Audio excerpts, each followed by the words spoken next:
సిటీలో గూగుల్ తల్లిని అడిగినా, ఎవరిని అడిగినా లైపోసెక్షన్ అంటే ముందుగా గుర్తు చేసే పేరు గురుప్రసాద్ గారు. సో మీకు లైపోసెక్షన్‌కి ఉన్న అనుభవం గురించి ఒకసారి గుర్తు చేసుకుందామండి.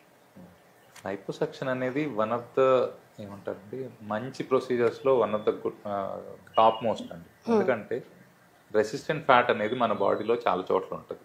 వేస్ట్ చుట్టూతా, లేడీస్లో అయితే హిప్స్ దగ్గర వీటన్ని చోట్ల. సో వీటిని ఎన్ని ఎక్సర్సైజులు చేసినా, ఎంత ఉపవాసాలు చేసి, ఎంత స్టార్వేషన్లోకి వెళ్ళినా, ఇవన్నీ చేసినా ఇది మనకు ఆటోమేటిక్గా బాడీలో ఎవల్యూషన్లో వచ్చిన కాన్సెప్ట్ ఏంటంటే బాడీకి ఎప్పుడైనా ఫ్యాట్ ఎక్కువ రిజర్వ్ ఉన్నప్పుడు ఆటోమేటిక్గా స్టోర్ చేసేసుకుంటుంది. సో అన్లెస్ మీరు ప్రాబబ్లీ మిగిలిన బాడీలో స్టోర్స్ అన్ని అయిపోయిన తర్వాత కానీ ఇవి కరగడం మొదలు పెట్టవు. Okay.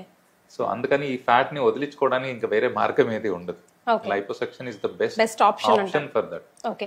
So any part of బాడీని మీరు ఈజీగా మనం చేసుకోవచ్చు అండి, లైక్ సజెస్టబుల్ అంటారా?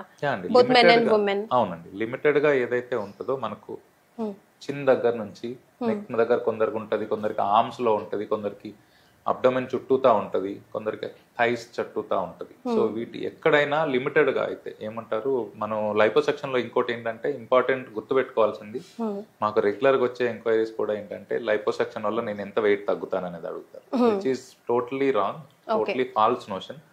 వెయిట్ లాస్ కోసం ఎప్పుడు లైపోసెక్షన్ చేయకూడదు. లైపోసెక్షన్ ఓన్లీ ఏంటంటే మీరు ఐడియల్ వెయిట్ కి ఒక 25 to